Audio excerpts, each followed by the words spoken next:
Hello and welcome to BYJU'S IAS. Let's take up the analysis of today's The Hindu newspaper by looking at an article from page number 8 of the Delhi edition. This article deals with the 3 new labour laws that the centre has proposed in order to reform the country's labour sector. See, it has always been said that ease of doing business in India has been affected because of complicated labour laws.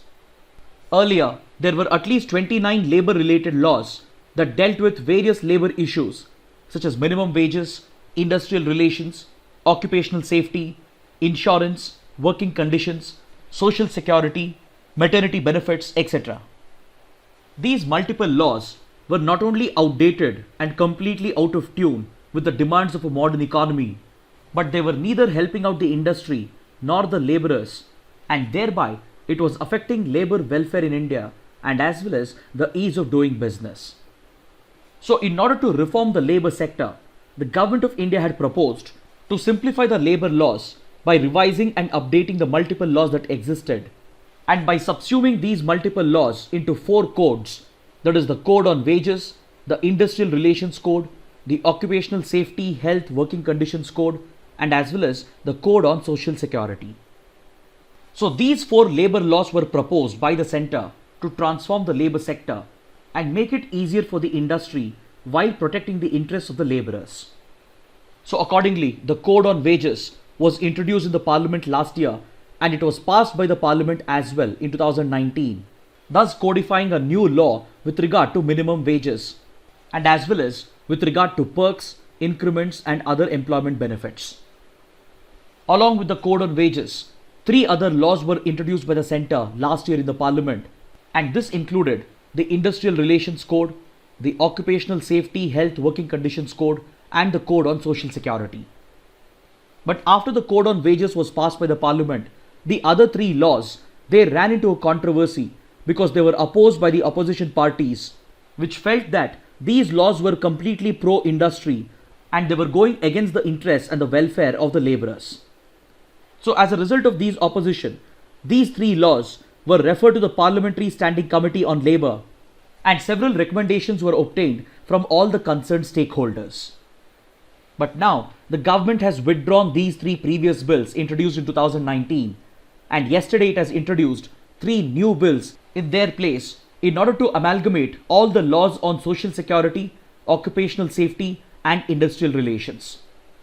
The government has said that these 3 new laws have been drafted by taking into account the recommendations that were generated by the Parliamentary Standing Committee, and accordingly the Industrial Relations Code 2020 proposes to define the relationship between the employer and the employee. The Industrial Relationship Code accords a set of rights and privileges to the labourers, and it also seeks to regulate the behaviour of the employer with regard to their relationship with the employees.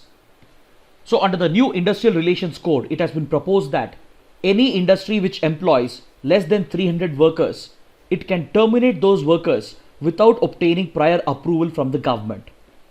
See, previously, under the Industrial Employment Standing Orders Act of 1946, any establishment that employed under 100 employees could terminate the workers without obtaining any prior approval from the government. So under the previous law, any company employing more than 100 employees, they had to take the government's permission before they could terminate employees, and this was seen as a major impediment for industrial growth. So the government has said that in order to strike a balance between the interests of the labourers and the owners, only those companies that employ more than 300 workers, only they are required to prepare and submit to the government standing orders regarding the conditions of service, shift timings, conditions of termination of employment, etc. So if the bill is passed by the Parliament, then those companies that employ less than 300 workers, they could terminate their workers without obtaining any prior approval from the government. But the opposition parties have alleged that this provision goes against the interests of the labour class and it is entirely pro-industry. Then under the new Social Security Code, the government has proposed to subsume all the existing laws related to life insurance, disability insurance, health insurance, maternity benefits, provident fund, skill upgradation, etc. in order to ensure that better social security is made available to those workers especially those employed in the unorganized sector, such as gig workers, platform workers, etc. Then the new Occupational Safety Code that has been introduced by the government in the Lok Sabha proposes a set of new safety measures in order to protect the safety, well-being and the health of the laborers by providing for safe working conditions. And it also proposes to subsume the Interstate Migrant Workers Act of 1979 in order to ensure the well-being of interstate migrant workers, which has been clearly exposed after the COVID-19 pandemic and the lockdown. But opposition parties and labor unions have opposed these new laws because, according to them, the government has drafted these laws without engaging in any public consultation and without taking into account the recommendations provided by various stakeholders. But the government has justified these laws by stating that it has accepted nearly 74% of the recommendations that were provided earlier by the Parliamentary Standing Committee on Labour, and it has said that the government has consulted with various stakeholders, including representatives from various ministries, industry, labour unions, etc., in order to ensure that there is a fine balance between the demands of the industry and the well-being of the labour class. Now let's take up an article from page number 9. The Rajya Sabha has passed the Epidemic Diseases Bill 2020, which seeks to replace the Epidemic Diseases Act of 1897, which is a colonial era law. During a discussion related to this bill, the Union Health Minister has said that the government is working on a comprehensive Public Health Act in order to enable the government to effectively deal with any biological emergency, including an epidemic or a pandemic. See, the COVID-19 pandemic has clearly exposed the lack of legislative and regulatory framework in the country that can empower the central and the state governments to effectively deal with such biological emergencies. After the pandemic broke out, the government had to rely upon a colonial era law, that is the Epidemic Diseases Act of 1897, and it had to make innovative use of the National Disaster Management Act of 2005 in order to give special powers to itself and as well as to the state governments so that they could jointly tackle this biological threat. While dealing with the pandemic, a number of frontline healthcare workers, including doctors and nurses, were attacked, and even property belonging to healthcare institutions were damaged because of violent acts by mobs. And until now, such violent acts against healthcare workers during an epidemic or a pandemic was being dealt with the outdated provisions of the Epidemic Diseases Act of 1897. But after these disturbing incidents were reported around the country, the government started working on the Epidemic Diseases Bill 2020 in order to replace the colonial era legislation and provide for stringent punishment to those who attack healthcare workers, especially during a healthcare emergency. Plus, the COVID-19 pandemic in general has highlighted the need for a dedicated Public Health Act that could comprehensively cover all biological emergencies, including epidemics and pandemics. Because during such emergency situations, the government, that is the center and the state governments, they will have to acquire a few special powers in order to effectively deal with the threat. The challenge is not just about protecting healthcare workers and healthcare institutions, but also about ensuring hospitals and healthcare workers comply with government rules and regulations as far as tackling the biological emergency is concerned. And the government would also require special powers in order to enforce certain standard protocols that are designed to contain the spread of the disease, such as the enforcement of social distancing measures. And there is also a need for dedicated funds which can be made use of during such biological emergencies. So in order to plug these legal loopholes, the Union Health Minister has said that the Epidemic Diseases Bill of 2020, which has been passed by the Rajya Sabha, it seeks to protect healthcare workers and their property from any acts of violence during an epidemic or a pandemic. And it treats these violent attacks as a grave crime, and it mandates the investigative authorities to investigate such cases within 30 days after registering the complaint. And it also mandates that such a trial should be completed within a year, and it proposes a stringent punishment of at least 3 to 5 years imprisonment, accompanied with a hefty penalty of around 50,000 rupees to 2 lakh rupees. In addition to strengthening the Epidemic Diseases Bill by replacing the colonial era law with a new law, the Union Health Minister has said that the government is working on a comprehensive Public Health Act which could help the government address any biological emergencies in the future. During this debate, the Union Health Minister has said that the government will take all possible measures in order to protect the frontline healthcare workers during an epidemic or during a pandemic. And through the new law, it will push for a stringent punishment of up to 7 years in jail for those who attack doctors and other frontline healthcare workers. Now let's take up a column from page number 14 in which the writer Stanley Johnny carries out a detailed assessment of the rise, retreat and the resurgence of the Taliban in Afghanistan. See, the Taliban is basically a radical political militant organization with its belief firmly rooted in jihadist ideology. So this organization, which is more of a radical political militant organization, is seen by India as a terror outfit because of its connections with Pakistan's ISI and the support the Taliban has given for various anti-India outfits. The origins of this radical outfit can be traced to the mid-1990s when Afghanistan was going through a long period of political instability. See, during the Cold War in the late 1970s, the Soviet Union had invaded and occupied Afghanistan as a part of its strategy against the United States-led power bloc.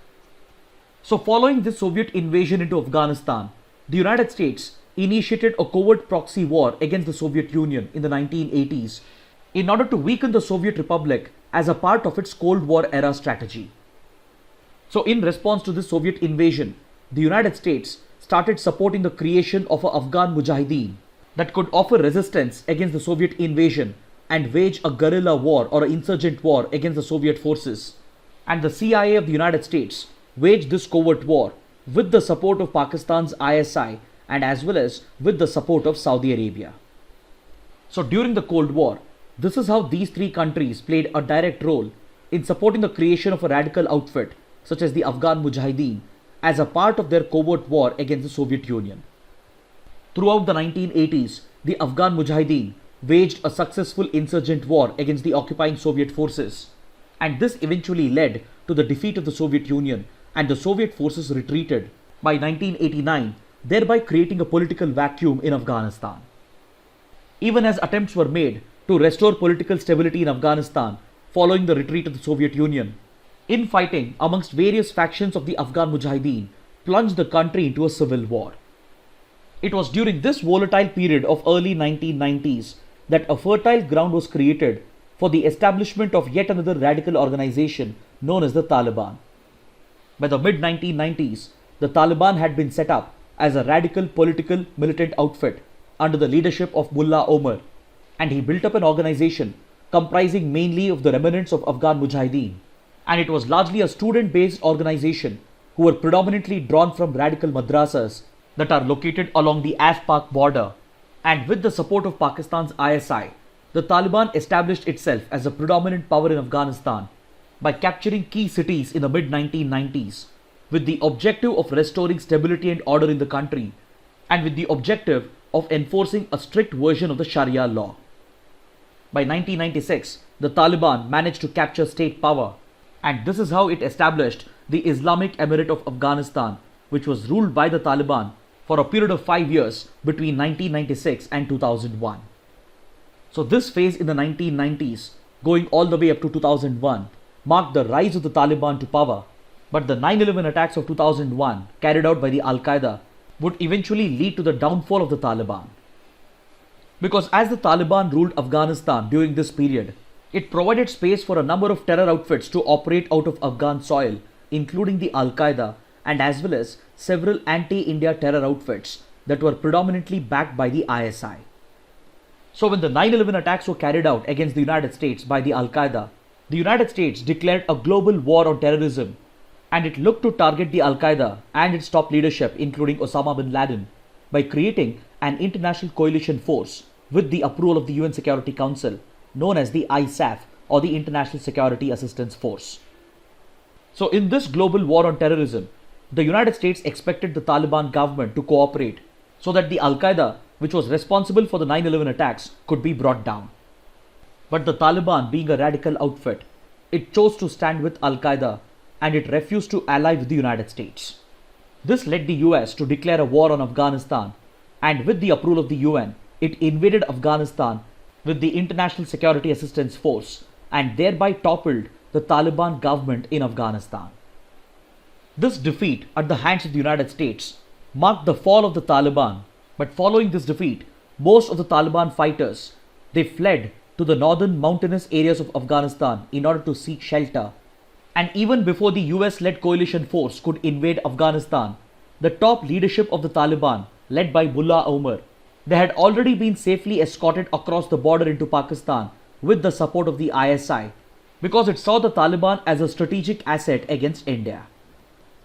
Then even as the United States got itself involved in a long drawn-out conflict in Afghanistan, the Taliban slowly started planning a resurgence between 2001 and 2010 by establishing a safe haven along the Af-Pak border with the support of Pakistan. So this is where Pakistan was essentially playing a double game. On one hand, it was supporting the Western forces led by the US in their counter-insurgency operations against the Taliban and other terror groups in the region. And during the same time, Pakistan's ISI and its army were backstabbing their Western allies by extending support to various factions of the Taliban, by providing them a shelter in Pakistan, and as well as by sponsoring their insurgent war against the Western forces.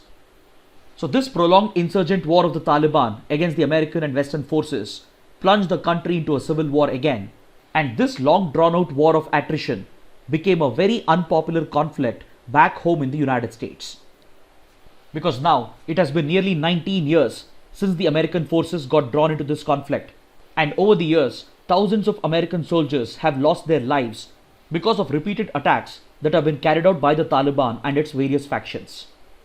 So the long drawn out nature of this conflict and the severe losses suffered by the United States finally forced the US to acknowledge the resurgence of Taliban, which by 2015 had slowly reorganized itself with the support of Pakistan, and currently the Taliban and its factions control a vast majority of Afghan territory, especially in the southern and eastern parts. This resurgence of the Taliban has openly challenged the legitimacy of the Afghan civilian government, which was installed in 2001 with the support of the United States. But by 2015, it had already become a top priority for the US to withdraw American troops as soon as possible and end the Afghan war. So for both President Obama and President Trump, it has been a top electoral priority to get the American troops back home and end the American involvement in Afghanistan.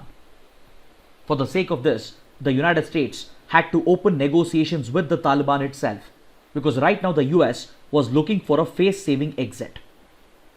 Initially, when America got involved in this conflict, its objective was to target terror groups such as the Al-Qaeda and target radical outfits such as the Taliban and help establish a stable democracy in Afghanistan led by a civilian government.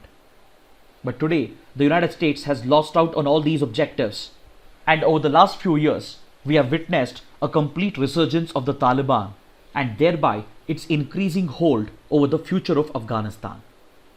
So in recognition of this ground reality, which is marked by the resurgence of the Taliban, the United States agreed to negotiate with the Taliban, and as a result, secret negotiations began between the US representative Mr. Zalmay Khalilzad and the representatives of the Taliban, and these talks were held at a third neutral location, that is at Doha, which is the capital of Qatar. Through these negotiations, the United States and the Taliban, they finalized a peace deal which was signed in February 2020. According to this peace deal, the United States has agreed to withdraw its troops according to a set deadline, and in return, it has made the Taliban promise that Afghan soil shall not be used for acts of terrorism against the Western countries. As agreed under the peace deal, all the stakeholders, that is the United States, the Taliban and the Afghan civilian government, they have released all the prisoners and hostages that they had held, and now the stage has been set for intra-Afghan talks, under which the Taliban is currently negotiating with all the political stakeholders, including the Afghan civilian government, in order to determine the political future of Afghanistan. So this direct role the Taliban is playing in determining the future of Afghanistan allows the Taliban to return to power in some form or the other, without having to give up its commitment to radical jihadist ideology, or without having to give up its firm belief in the enforcement of a strict version of Sharia law, which could go against the interests of religious minorities, women, and as well as against the interests of a liberal democracy. Most strategic experts agree that the Taliban has not really changed with regard to its ideology and outlook. And when the organization was in power between 96 and 2001, it did not hesitate to destroy the Bamiyan Buddha statues, it did not hesitate to prohibit the education of the girl child, and it did not hesitate to snatch away women's rights and the rights of the religious minorities. So now there is no reason to believe that the Taliban has changed its outlook and ideology, and in all likelihood, we might witness the complete resurgence of the Taliban, wherein it will get to play some sort of role in the future government of Afghanistan, and this possibility threatens the political stability and security of the entire South Asia and Central Asia region.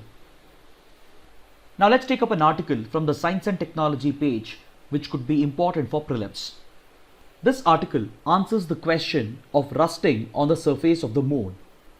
See, the topic of moon rusting is in news because recently the Union Minister of State for the Department of Space, Mr. Jitendra Singh, stated that images that have been sent back by Chandrayaan-1 has helped confirm that on the lunar surface, rusting has been reported along its polar areas. See, Chandrayaan-1, which happens to be India's first ambitious lunar mission, has found evidence to indicate that iron is getting oxidized at higher latitudes on the moon surface, and as a result, it is turning into hematite or Fe2O3. Initial studies based on the data that has been sent back Chandrayaan-1 has shown that this oxidation of iron at higher latitudes on the moon surface could be occurring because of the supply of oxygen from the Earth's upper atmosphere. These findings have been made based on the data that has been sent back by the Moon Mineralogy Mapper, which happens to be one of the key payloads on India's Chandrayaan-1 mission. The Moon Mineralogy Mapper is basically an image spectrometer which was developed by NASA of the United States, and it was one of the key payloads of NASA on India's Chandrayaan-1 mission. According to initial studies conducted on the basis of data sent back by India's Chandrayaan-1, scientists have concluded that this oxidation process or rusting process along the polar areas of the moon could have been aided by three factors. One, by oxygen from the upper atmosphere of the Earth, traces of water present on the lunar surface, and from heat that is getting transferred through interplanetary dust. These studies have also shown that most of the oxidized iron is present on the near side of the moon, that is on the pole that is closer to the Earth, whereas on the far side, that is on the lunar pole that is far away from the Earth, very little traces of oxidation has been reported. In the light of this discovery, scientists are hoping that if these hematite samples are brought back to Earth, it will help us understand the evolution of the Earth's atmosphere over the last 2.5 billion years. So possibly NASA's ARTEMIS mission, which is slated to place the first female astronaut along with few male astronauts on the moon surface, specifically at the south pole of the moon by 2024, could bring back these much needed lunar samples. Now let's take up the practice questions for today. What was the primary objective of the NIA Amendment Bill 2019? It empowers the NIA to probe terror attacks targeting Indians and Indian interests abroad. It restricts NIA's powers to carry out arbitrary arrests. It allows NIA to investigate organized crime such as human trafficking, circulation of fake currency, manufacture and sale of prohibited arms, and cyber terrorism. The correct answer is option D, both A and C. This question has been asked because according to this article on page number 1, the National Investigation Agency has arrested 9 suspected Al-Qaeda terrorists who were looking to carry out attacks in India after being radicalized on the social media platforms by a Pakistan-sponsored module of the Al-Qaeda. Now let's take up the next question. Which of the following statements are correct? The Cabinet Committee on Parliamentary Affairs draws the schedule for Parliament sessions and monitors the progress of government business in Parliament. It also scrutinizes non-government business and decides which official bills and resolutions are to be presented. It is always headed by the Prime Minister. Amongst the given statements, the third statement is incorrect. So option B is the right answer, that is 1 and 2 only. The third statement is incorrect because the Cabinet Committee on Parliamentary Affairs is one of the cabinet committees that is not headed by the Prime Minister. Instead, some other member of the cabinet would be appointed by the Prime Minister to head the Cabinet Committee on Parliamentary Affairs? This question has been asked because according to this article on page number 1, the ongoing monsoon session might be curtailed because of the threat posed with the COVID-19 pandemic, because a number of MPs have already tested positive for COVID-19, and hence the Cabinet Committee on Parliamentary Affairs is looking to curtail the ongoing parliamentary session by recommending to the President to prorogue the session under his powers under Article 85 of the Indian Constitution. Now let's take up the next question. Currently, which is the only aircraft carrier being operated by the Indian Navy? Is it INS Viraat or INS Vikrant or INS Vikramaditya or INS Vishal? The correct answer is option C. INS Vikramaditya is the only aircraft carrier that is currently being operated by the Indian Navy. See, India procured INS Vikramaditya from Russia after retrofitting an old Russian aircraft carrier, whereas INS Viraat and INS Vikrant are the older aircraft carriers that were operated by the Indian Navy, and right now they have been decommissioned from service. INS Vikrant was a World War era aircraft carrier that India procured from Britain, and it was India's first aircraft carrier. After INS Vikrant was decommissioned, India launched the ambitious indigenous aircraft carrier program, and under this program, a new INS Vikrant is being indigenously built at the Cochin shipyard. Then INS Viraat is also of British origin. After serving the Indian Navy for several decades, INS Viraat has also been decommissioned. This question has been asked because we have an image on page number 1 and an article on page number 9 that refers to the future fate of INS Viraat that has been decommissioned from service. Now let's take up the next question. Which of the following statements are correct? Mount Saramati is the highest peak of Arunachal Pradesh. It is located along India's borders with Myanmar. Amongst the given statements, the first statement is incorrect. Please look at this map. This is where the Saramati peak is located in Nagaland. It happens to be the highest peak of Nagaland, and it is located along India's borders with Myanmar. This question has been asked because we have an article on page number 1 that makes a reference to Mount Saramati, that is Nagaland's highest peak. Now let's take up the next question. Scrub typhus is a disease caused by a type of bacteria. Option B is the right answer. This question has been asked because according to this article on page number 8, the outbreak of scrub typhus has been reported in Nagaland and in a few other northeastern states.